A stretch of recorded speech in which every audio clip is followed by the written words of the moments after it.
નમસ્કાર વિદ્યાર્થી મિત્રો, ધોરણ 10 ના વિજ્ઞાનના છેલ્લા લેક્ચરમાં આપણે ચેપ્ટર 10 માં મોટવણી વિશે શીખતા હતા. મોટવણીનું સૂત્ર હવે સૌથી પહેલા તો મોટવણી એટલે થાય કે તમારું પ્રતિબિંબ છે એ વસ્તુની સાપેક્ષમાં કેવું છે.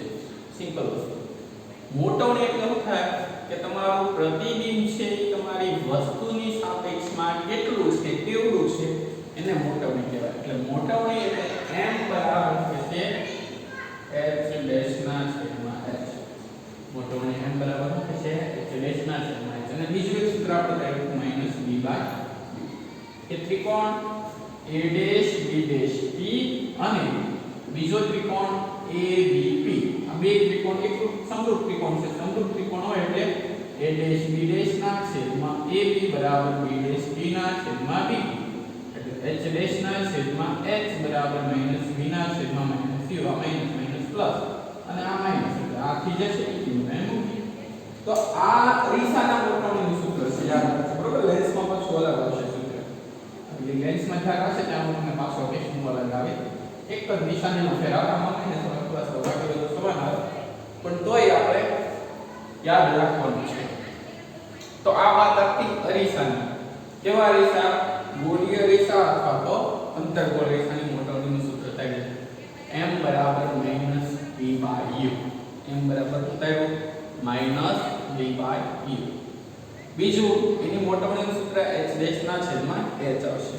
હવે વાત કરીએ આપણે પ્રશ્ન નંબર 32 કે સમતલ અરીસા વડે રચાતા પ્રતિબિંબની વાત કરવાની છે. એના વડે રચાતા પ્રતિબિંબની વાત કરવાની છે. સમતલ અરીસા વડે એમાં એવું લખ્યું છે કે સમતલ અરીસા વડે મળતા પ્રતિબિંબનું સ્થાન, પ્રકાર અને પરિમાણ મોટવણીના સૂત્ર પરથી મેળવો.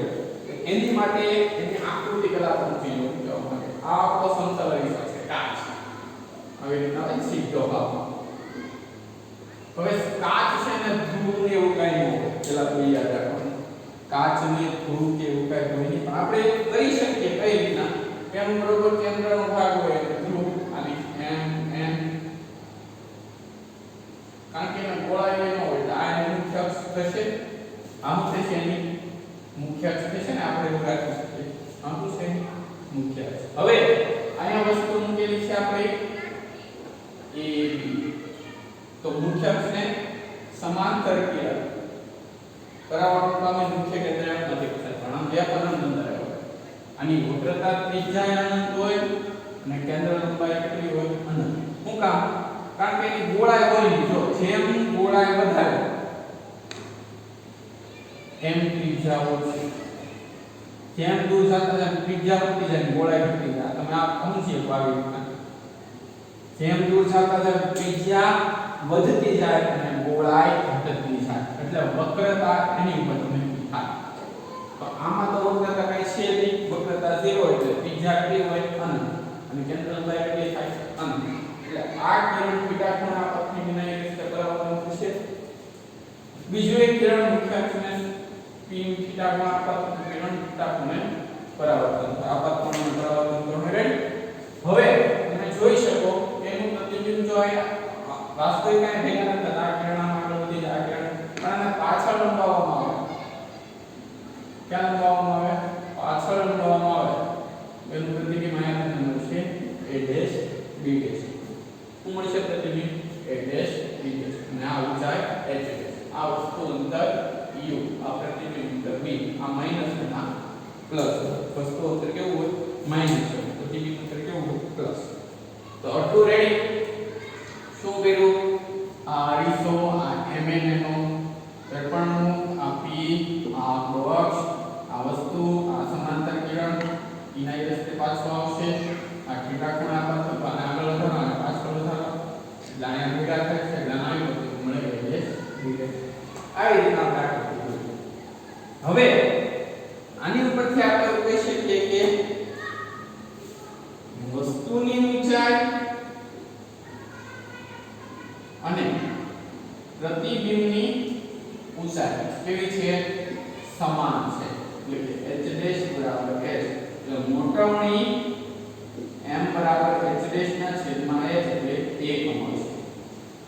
સમતલ અરીસાની મોટવણી કેવી મળશે h ડેશ ના છેદમાં h એટલે 1 મળશે આ યાદ રાખજો નજીકમાં છે સમતલ અરીસાની મોટવણી કેટલી હોય h ડેશ ના છેદમાં h એટલે 1 કારણ કે બે ઘન છે ઉપર મળે વસ્તુ ઉપર છે ને પ્રતિબિંબ ઉપર છે બીજું એમાં મોટવણીમાં વસ્તુ અંતર ઋણ હોય વસ્તુ અંતર કેવું હોય ઋણ અને પ્રતિબિંબ અંતર કેવું હોય ધન હોય વસ્તુ અંતર ઋણ હોય અને પ્રતિબિંબ અંતર કેવું હોય ધન હોય તો તેથી m બરાબર -v ના છેદમાં u છે એટલે -v ના છેદમાં -u એટલે માઈનસ પ્લસ થઈ જાય એટલે v ના છેદમાં u થયું જો હું કહ્યું આ સૂત્રનો માઈનસ છે અને આ માઈનસ એની નિશાની છે પોતા ભેગું નથી પણ એની મોટવણી કેટલી હોય 1 એટલે v ના છેદમાં u એટલે v બરાબર શું થશે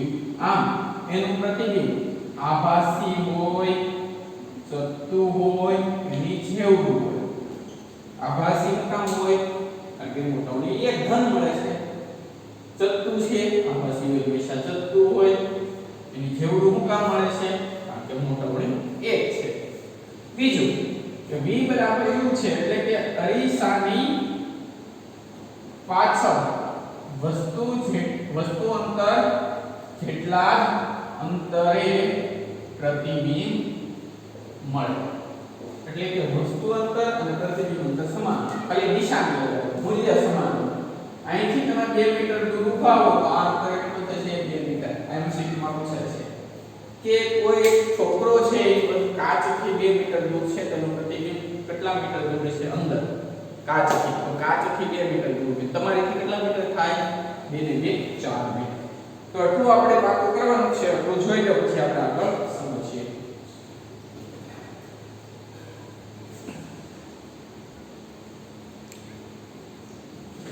ચાલો તો આ વાત કરી સમતલ અરીસાની તો સમતલ અરીસા માટે કેન્દ્ર લંબાઈ અનંત વક્રતા ત્રિજ્યા અનંત મોટવણી 1 પ્રતિબિંબ આભાસી તત્તુ અને એની જેવડું મળશે કેવું મળશે આભાસી તત્તુ અને એની જેવડું આકૃતિ યાદ રાખવાની છે એની પરથી h બરાબર h m બરાબર 1 મળે વસ્તુ અંતર ઋણ આવશે કારણ કે ડાબી બાજુ છે પ્રતિબિંબ જમણી બાજુ મળે છે એટલે ધન આવશે તો -v ના છેદમાં u આ માઈનસ સૂત્રની નિશાની છે અને આ -u એની પોતાની સંજ્ઞા પ્રણાલી મુજબ છે બરોબર એટલે વચ્ચે વત્તા v ના છેદમાં u પણ મોટવણી આપણને 1 મળેલી છે એટલે v બરાબર એટલે આભાસી તત્વ એની જેવડું અરીસાની પાછળની સાઈડ પ્રતિબિંબ મળશે ને આ આભાસી પ્રતિબિંબ હોય એટલે આપણે પડદા ઉપર ઝીલી ન શકીએ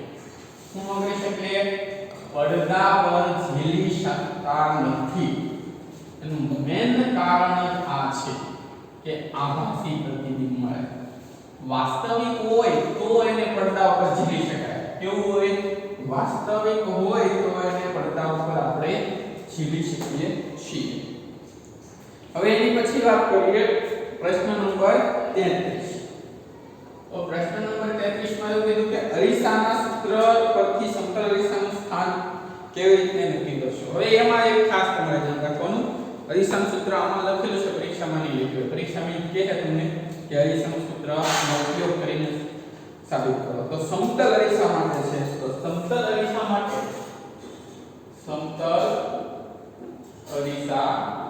માટે r કેટલું હોય અનંત f કેટલું થશે અનંત થશે r એ અનંત હોય ને f એ અનંત તેથી અરીસાનું સૂત્ર 1/u + 1/v બરાબર 1/f હવે એમાં વસ્તુ અંતર કેવું હોય ઋણ એટલે માઈનસ થઈ જશે ખાસ યાદ રાખજો આ એની પોતાની સંજ્ઞા છે પ્રતિબિંબ તો ધન જ હોય અને આ રીતના છેદમાં અનંત કારણ કે u બરાબર -u આવી રીતના થશે અથવા તમે આવી રીતના લઈ શકો કે વસ્તુ અંતર બરાબર -u આ વસ્તુ ખબર પડવી જોઈએ વસ્તુ અંતર વસ્તુ ખબર પડવી જોઈએ બરોબર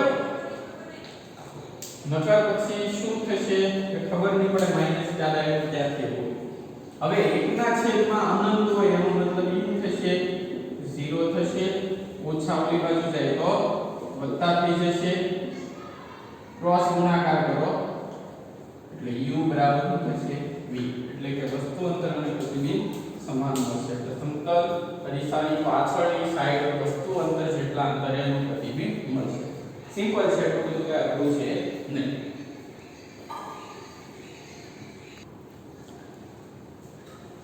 ચાલો તો હવે પછીનું જે કોષ્ટક છે એ કોષ્ટક મેં તમને કરાવી નાખેલું છે છતાં આપણે ફરીથી કરીએ એકવાર મેં ચલાવ્યું હતું ત્યારે કરાવ્યું હતું છે ત્યારે ઓનલાઈનમાં કરાવ્યું ત્યારે ત્રીજી વાર કરાવું છું મેં તમને બધું કહી દીધેલું છે કે જો સંજ્ઞા ઉપરથી આપણને શું મળશે સંજ્ઞા ઉપરથી શું મળશે પ્રતિબિંબ આભાસી છે કે વાસ્તવિક છે આ બે વસ્તુ ખબર પડે ધન હોય તો આભાસી ઋણ હોય તો વાસ્તવિક અને એના મૂલ્ય ઉપરથી કોના મોટાઓના મૂલ્ય ઉપરથી શું ખબર પડે નાનું જેવડું અને મોટું પ્રતિબિંબ એટલે નાનું હોય તો m less than 1 મોટું હોય તો m equal to greater than 1 અને નીચે હોય તો m equal to 1 આવી રીતના થશે હવે આની ઉપરથી આપણે એવું કહી શકીએ જો મોટાઓની 1 હોય મોટાઓની -1 હોય મોટાઓની શું હોય 1 હોય મોટાઓની શું હોય -1 હોય 1 હોય તો આભાસી તત્વ એની જેવું આવું થશે -1 હોય તો આભાસી વાસ્તવિક ઉલટું અને એની જેવું આવી રીતના થશે આભાસી તત્વ એની જેવું વાસ્તવિક ઉલટું એની જેવું હવે મોટાઓની 1 કરતા વધારે હોય અને મોટાઓની ઓછી છે અને મોટાઓની 1 કરતા વધારે હોય 1 કરતા ઓછી હોય એમાં ઓપ્શન આવે ધન હોય ઋણ હોય 1 કરતા વધુ હોય એમાં આવશે ધન હોય ઋણ હોય જો 1 કરતા વધુ હોય ઓછી હોય ને ધન હોય તો આભાસી ચતુર્નામી આમાં આ વાસ્તવિક ઉલટું નામ આમાં પ્લસ છે શું છે પ્લસ છે એટલે આભાસી ચતુ અને ગ્રેટર ધેન હોય છે એટલે મોટું વાસ્તવિક ઉલટું અને મોટું આ ઓપ્શન થશે હવે આવું હેમાં આવે એ કામ તો આ અરીસો છે કયો અરીસો છે સમતલ અરીસો આ જો હવે આ એક સમતલ અરીસો છે પછી એક આભાસી ચતુ નાનું ઈ કયો અરીસો છે બહિર્ગોળ અરીસો છે બાકી બધામાં આમાં બધામાં શું આવશે અંતર્ગોળ અરીસો કારણ કે બાકી બધી આકૃતિમાં અંતર જો વાસ્તવિક અને મોટું આભાસી બધામાં શું આવશે અંતર્ગોળ અરીસો આવશે આ બધું મેં તમને કરાવી દીધું છે કોઈ પણ કિંમત હોય એની પરથી તમે હવે જાણકારી મેળવી કોઈ એક કિંમત ખાલી લખેલી હોય એની પરથી વધારે નથી આપણે કરવાનું હું લખતો ખાલી એક કિંમત લખી હોય કોઈ પણ સંખ્યા લખી હોય એની ઉપરથી તમે જાણી શકો ધારો કે એની બરાબર લખ્યું હોય -1/2 શું લખ્યું હોય -1/2 તો પેલા માઈનસ છે એટલે કેવું પ્રતિબિંબ મળે વાસ્તવિક ઉલટું એક કરતા મોટું છે 1/2 ગ્રેટર ધેન છે ને એક કરતા મોટું એટલે તો 1/2 એક કરતા મોટું છે એટલે મોટું પ્રતિબિંબ મળશે વસ્તુ કરતા મોટું પ્રતિબિંબ વાસ્તવિક માનમાં મળે અંતર્ગોળ અરીસો